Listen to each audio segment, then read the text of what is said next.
everyone, Paul from High Tech Legion. We know a lot of you love to performance tune your systems, whether it be your video card or your CPU, maybe both. Today our focus is going to be on the video card or the GPU. We're going to show you how to performance tune the NVIDIA Geforce GTX 980. That's right, the new 980 with the new Maxwell GPU processor in there. So, in order to do this, we're going to be using EVGA Precision X16, and I will also show you a little bit of that program before we actually go into overclocking it. So without further ado, let's go ahead and see how well this new Maxwell overclocks. Before we get into it, just let me say one thing. I have tried using a screen capture program. With the screen capture program, I get 50 megahertz less on my overclock. So I'm going to actually shoot the screen with the camera this time. So there can be occasion for it to be a little bit blurry. So please understand, I want you to see the max of what I could actually get out of this card.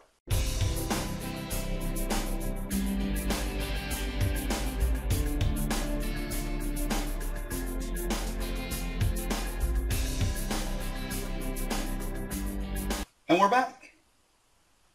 This is the new EVGA Precision X version 16. As you can see, it's a new graphical interface. They've changed some of it around, but they've also kept things that they've had in the past. Speaking of their tachometer here, basically the tachometer is going to give you your powers on what your clock speeds are. It's going to give you your temperatures below that. And of course, this red line here is what your boost temperature is going to, your boost clock is going to be. We'd also have the numericals, which is your GPU clock speed, your GPU temp, and your voltages. To the left of that, we have our fan speed. We could set it to auto. Now, on auto, it'll automatically determine, and we could show you the fan curve here.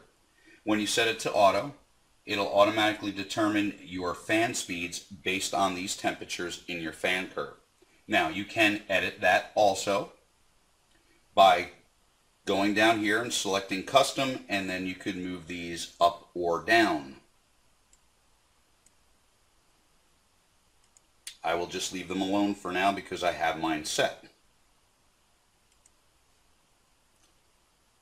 Next we'll take a look at what else it has to offer. Now we have different settings under this mode by clicking the right arrow here. You could go to your fan, of course, which we just looked at. Let's click it back, go over. Your on-screen display, and that will show you what to hide and what not to hide. There are two of them. Then you have a general tab, which basically will dictate on how Precision X will react in the background for you.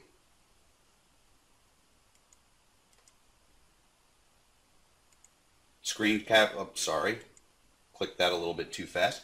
You do have a screen capture hotkey and a screenshot format, which it'll take your screenshots. Now you can set the hotkey by just clicking in here and then hitting a key on your keyboard. Anytime you hit that, of course, while you have Precision X activated, you will be taking a screenshot. Let's go over to the next. Monitoring. Hardware polling period.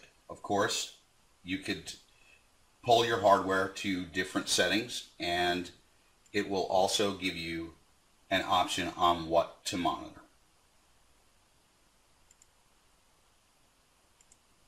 Going a little further, we could go to log history file, overwrite existing files, and rotate when site exceeds a certain amount of megabytes. And below that, it'll show you where it's going to store your log files. Frame rate target control. We could use this for max frame rates we could go ahead and click on here and it'll set it. You could set it to 60, you could set it to whatever you want for the target control. Okay, that's it for those. Now let's go back to the very beginning again. Let's see if I can get back there. We have profiles. This is where you store your profiles. Of course, profile 0 is empty. I do have a profile stored in profile 1. And then below that, you have another 30, or another 9, I'm sorry. This is a 2D profile and a 3D profile, just so you know. Next would be general. Of course, we just went over those general settings. Interface, we went over that.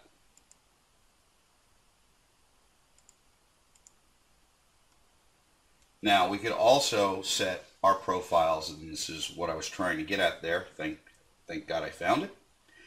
We could also set our profile hotkeys. So if we want to go ahead and turn on a profile while we're in game, we could set a hotkey, and then while Precision X is running, we could go ahead and change that.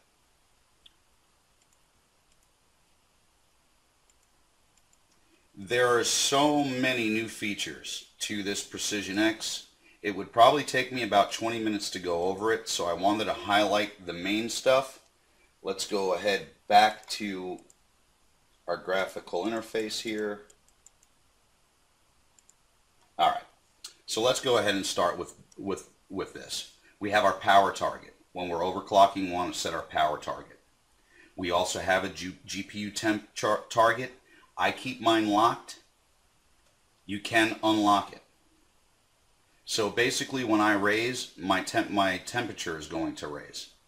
GPU clock offset, of course this is how you start raising your clock speeds. And of course your memory clock offset is how you raise your memory speeds. To the right we have our overvoltage and our K-boost. Now there's a difference between overvoltage and K-boost. K-boost is a feature that enables your GPU to run at its maximum speed at all times, which means that right now, since we're on idle, as you can see, we're at 135 megahertz. If I were to turn on K-boost, it's going to turn my screen black. Once that comes back up, you'll notice it's running at its normal clock speeds, which would be the boost speed. So we'll go ahead and shut that off.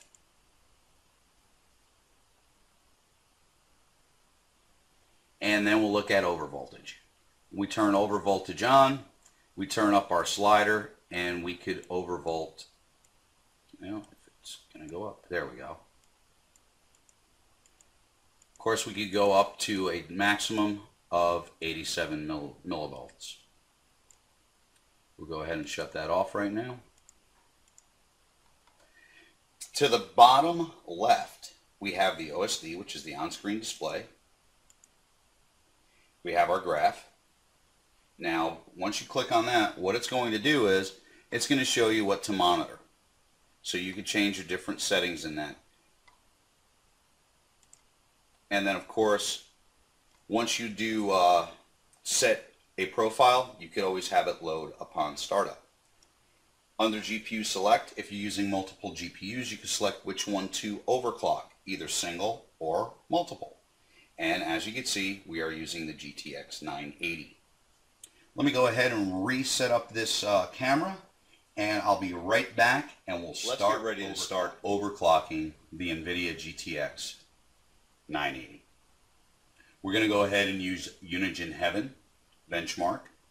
I found that Unigine Heaven is the hardest benchmark on a video card, and it will prove an overclock unstable. Yes, I know some of you are used to using Firmark or Oct or something else, and about 2 generations ago, both NVIDIA and AMD put power limiters on their cards, so technically when you use them, you're going to throttle. So they're not worth it anymore when you're doing it, especially on cards that do not take the power limiters off.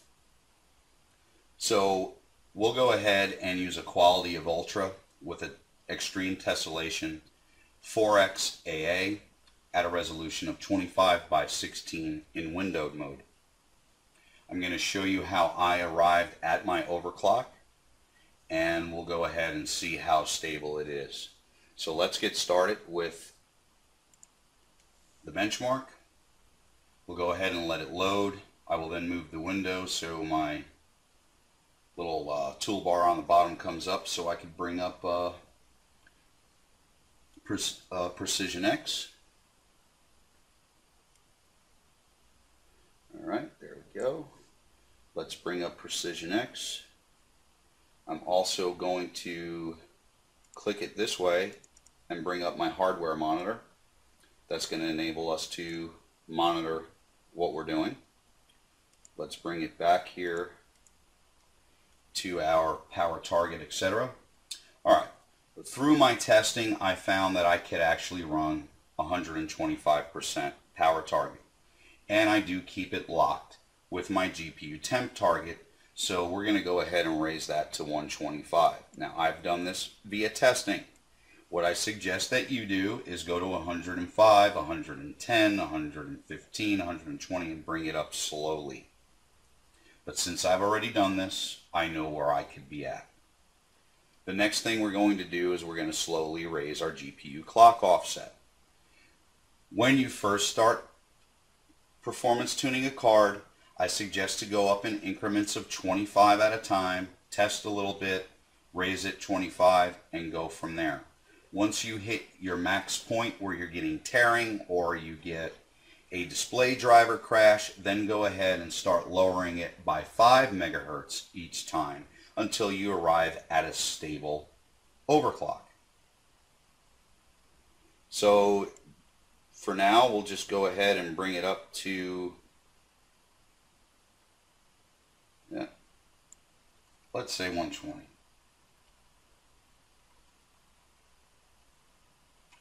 I'll click apply, and you'll notice that will go from 1227 to 1359. If you look at our hardware monitor here, you notice that we're using a power ratio of 105%. Our GPU clock is 1359. Our memory clock is 3505. Our GPU temp is 66. And our GPU usage is 99%. So as we run, we're going to notice that we have a stable overclock. So again, if you're your first time, go up 25, but I'm actually going to go up to about 200 here. Let's click apply, and you could watch your GPU clock automatically go up. Alright, we're at 1359 now. Oh, there we go. Sorry, my bad. I didn't click apply. We're at 1440. I was wondering. Knew we should have been in the 1400s there. Alright, so we're running, and right now our power target is fluctuating anywhere between 99 and 111. We're at 1440 stable. Memories, of course, is 3505. We've got 69 for a temp, and our GPU usage is 99%. Next thing we'll do is we'll bring it up, say, another 25. So I'll hit the keyboard here, it's just a little bit easier. So we'll go up to 225. I will click apply. Now as you can see, we're at 1454 or 64, my bad. If you watch your power target, you'll notice that it won't dip to 100 anymore. You'll be somewhere around 107 to 110. Our graph for our GPU clock speed is running stable at 1464, and our temperature is up to 70 degrees Celsius with a voltage of 1212.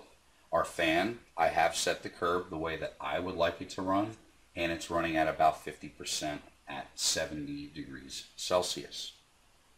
Now, let's go ahead and talk about overvolting. When you do hit your threshold, You can overvolt the card a little bit. This will go up to 87 millivolts. I don't suggest that you go up over 18 millivolts. I mean, you can push it if you want. I normally stay somewhere around 12. I feel comfortable with that, especially with a stock cooler. So I've already have a profile, and I'm going to load it. And as you can see, I have a 12 millivolt overclock on the voltage. My GPU offset is 253, which is giving me a clock speed of 1493. I just could not get this to 1500. I wanted 1500, but it just would not go.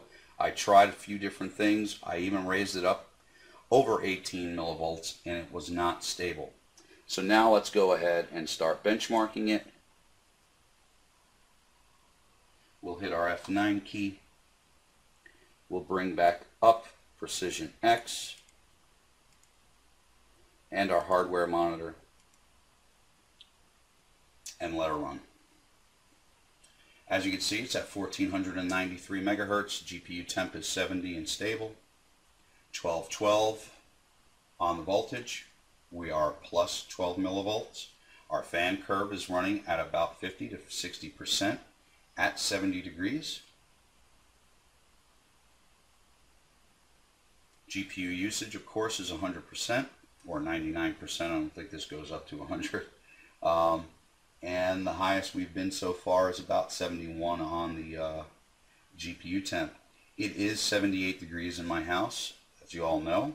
I live in Florida, and even though it might be getting to be fall around you, it's still about 88 degrees at 9:43 at night here. So it's fairly warm. As this runs, you'll notice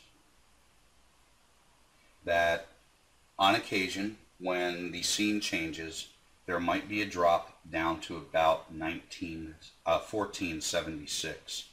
This is not the GPU throttling. It is actually Unigen.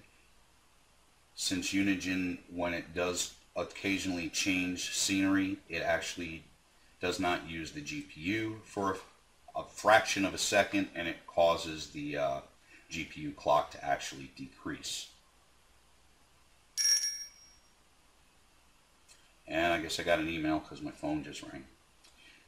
But our power target right now is between, let's say 107, and I think the highest I saw was 117. We're running at a stable 1493. Memory is staying fine. We're at a consistent 70 to 71 degrees Celsius. We're only about 3.5 feet away from the actual system that we're running this on. So I'll shut up for a couple seconds and let you hear the fan if you can.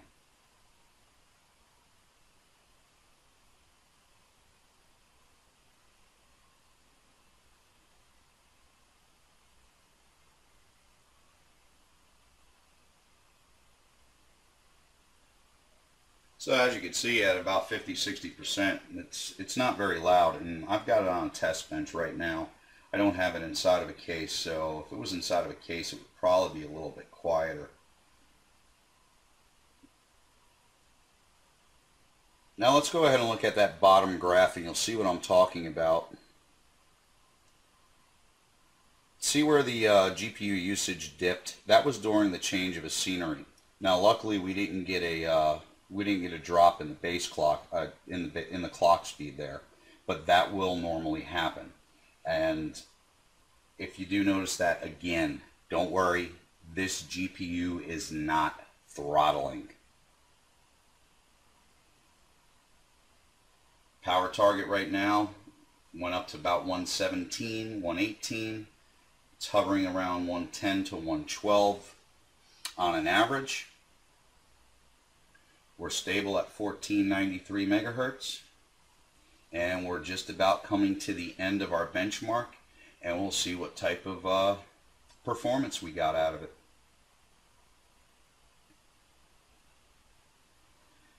I'm not sure if you can see to the top left, but I do have the on-screen You can see where my power target is up there, and it's showing me my power target. So if I did not have the hardware monitor on, I could monitor my power target with that, and I could also monitor different things with by using the on-screen graphics there.